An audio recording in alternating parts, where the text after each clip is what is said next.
Hey foodies, welcome to liveloveloverecipes.com. இன்றைக்கி நம்ம சேனலில் நம்ம பார்க்க போகிற ரெசிபி என்னன்னு பார்த்திங்கன்னா ஒரு சூப்பரான 100% ஸ்பாஞ்ச் கேக் எப்படி செய்ய போகிறது அப்படின்றது தான். இதை டீ கேக்னு சொல்லலாம். டீ கூட பர்ஃபெக்ட் காம்போவாக இருக்கும். வாங்க இது எப்படி பண்ணலான்றதை பார்க்கலாம். ஃபர்ஸ்ட் நம்ம இதுக்கு ஒரு பவுலில் 2 முட்டையை உடச்சி ஆட் பண்ணிக்க போகிறோம். இப்போது முட்டையை ஆட் பண்ணுறதுக்கு முன்னாடி பவுல் நல்லா ட்ரையாக இருக்கிற மாதிரி பார்த்துக்கோங்க. அப்போ தான் நல்லா முட்டை இந்த மாதிரி பீட்டரை வச்சு பீட் பண்ணும்போது நல்லா எழும்பி பொங்கி வரும். இந்த மாதிரி பீட்டரை வச்சு லோ ஸ்பீட்லேருந்து அப்படியே பொறுமையாக ஸ்பீடை ஹை பண்ணிவிட்டு பீட் பண்ணிகிட்டே இருந்தீங்க அப்படின்னா ஒரு 2-3 நிமிஷம் வரைக்கும் தொடர்ந்து பீட் பண்ணிகிட்டே இருங்க. நம்ம ஆட் பண்ண முட்டையே பார்த்திங்கன்னா அப்படியே ஒரு ஹாஃப் பவுல் அளவுக்கு ரைஸ் ஆகி வந்துடணும். அந்த அளவுக்கு பீட் பண்ணிங்கன்னா மட்டும்தான் கேக் செம்ம ஸ்பாஞ்சியாக வரும். பாருங்கள், நல்லா வெள்ளை கலரில் வந்திருக்கு.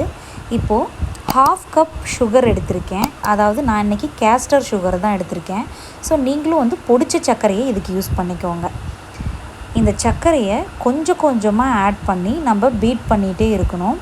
முட்டையும் சர்க்கரையும் சேர்ந்து நல்லா ஒரு திக்கான க்ரீமி கன்சிஸ்டன்சிக்கு நம்மளுக்கு கிடைக்கும். நான் பார்த்திங்கன்னா ஒரு 2 table spoon at a stretch add பண்ணி நல்லா இந்த மாதிரி பீட் பண்ணிகிட்டே இருக்கேன்.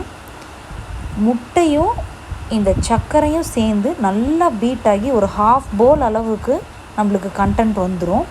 அந்த அளவுக்கு நம்ம முட்டையை பீட் பண்ணால் மட்டும்தான் இந்த கேக் நல்லா ஸ்பாஞ்சியாக இருக்கும். அதனால் முட்டையை செம்மையாக பீட் பண்ணுங்கள். இப்போது 2 டீஸ்பூன்ஸ் அளவுக்கு வெனிலா எக்ஸ்ட்ராக்ட் ஆட் பண்ணிக்கலாம். கூடவே 1/2 கப் அளவுக்கு வாசனை இல்லாத ஏதாவது ஒரு ஆயில் எடுத்துக்கலாம். நான் இன்றைக்கி வெஜிடபிள் ஆயில் எடுத்திருக்கேன். இப்போது மறுபடியும் பீட்டரில் இந்த மாதிரி ஒரு 1 or 2 மினிட்டுக்கு நல்லா பீட் பண்ணிக்கோங்க. இந்த கேக்கை கையில் ஹேண்ட் விஸ்கை வச்சு செய்கிறது அப்படின்றது டோட்டலாக பாசிபிளே இல்லாத ஒரு விஷயம்.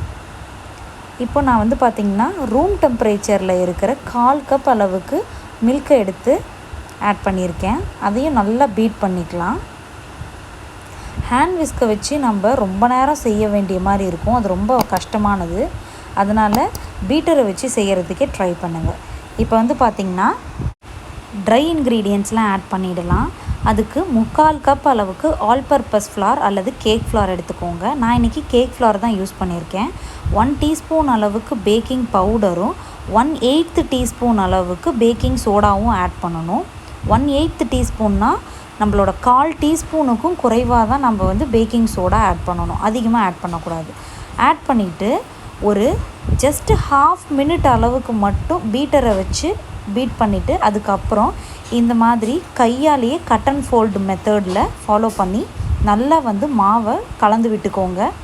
மாவை கலக்கும்போது கூட இந்த மாதிரி தான் கலக்கணும். நம்ம பாட்டுக்கு ரிவர்ஸ் சைட்லேயும் அப்புறம் ஆன்டி ரிவர்ஸ் சைட்லேயும் நம்ம கலந்துகிட்டே இருந்தோம் அப்படின்னா நம்மளுக்கு கேக்கோட டெக்ஸ்சர் அந்த அளவுக்கு ஸ்மூத்தாக கிடைக்காது. ஸோ கண்டிப்பாக கட் அண்ட் ஃபோல்ட் மெத்தடை ஃபாலோ பண்ணிக்கோங்க. நம்மளோட மாவெல்லாம் நல்லா கலந்ததுக்கு அப்புறமா நம்ம இந்த மாதிரி நான் இன்றைக்கி ஒரு ஸ்கொயர் டின் எடுத்து வச்சுருக்கேன். அதில் பார்த்திங்கன்னா ஒரு பட்டர் பேப்பரை போட்டு இப்போ நம்ம செஞ்சு வச்சுருந்த பேட்டரை அப்படியே ஊற்றிக்கலாம். பேட்டர் எல்லாமே போர் பண்ணதுக்கு அப்புறமா ஸ்லைட்டாக ஒரு தடவை நல்லா தட்டிட்டு ஏர் பபிள்ஸ் எல்லாம் போகிற அளவுக்கு பார்த்துக்கோங்க. அதுக்கப்புறமா ப்ரீஹீட்டட் அவனில் இதை நம்ம 180 டிகிரி செல்சியஸில் 30 மினிட்ஸ் வச்சோம் அப்படின்னா நம்மளுக்கு சூப்பராக இந்த கேக் ரெடி ஆகிடும். நான் இந்த கேக் பேக் ஆகிற ஈச் ஸ்டேஜுமே காட்டியிருக்கேன். எனக்கு பார்த்திங்கன்னா கரெக்டாக 30 மினிட்ஸில் இது சூப்பராக பேக் ஆகி ஃபுல்லாக கிடச்சிருச்சு. அவன் டு அவன் டைமிங் மாறும். அதனால் நீங்கள் 25 மினிட்ஸ்லேருந்து 35 மினிட்ஸ் வரைக்கும் கூட நல்லா கணக்கு வச்சுக்கோங்க. அப்பப்போ ஓப்பன் பண்ணி செக் பண்ணிகிட்டே இருங்க. 25 மினிட்ஸ்க்கு அப்புறமா ஒரு டூத்பிக்கை வச்சு இன்சர்ட் பண்ணி பார்த்துட்டு எப்படி வருதுன்னு பாருங்கள். நல்லா டோட்டலாக பேக் ஆகியிருந்தது அப்படின்னா எதுவுமே ஒட்டாமல் நம்மளுக்கு வரும். அப்போது எடுத்துகிட்டு இதை கொஞ்சம் ஆற வச்சுட்டு அதுக்கப்புறமா இந்த மாதிரி பீஸ் போட்டு சர்வ் பண்ணிங்க அப்படின்னா சூப்பரான 100% ஸ்பாஞ்சி கேக் நம்மளுக்கு ரெடி. இந்த ரெசிபியை நீங்களும் கண்டிப்பாக ட்ரை பண்ணி பார்த்துட்டு எப்படி வந்ததுன்றதை காமெண்ட்ஸில் சொல்லுங்கள். இந்த ரெசிபி உங்களுக்கு பிடிச்சிருந்ததுன்னா மறக்காமல் நம்ம சேனலை சப்ஸ்கிரைப் பண்ணுங்கள். தேங்க்ஸ் ஃபார் வாட்சிங்.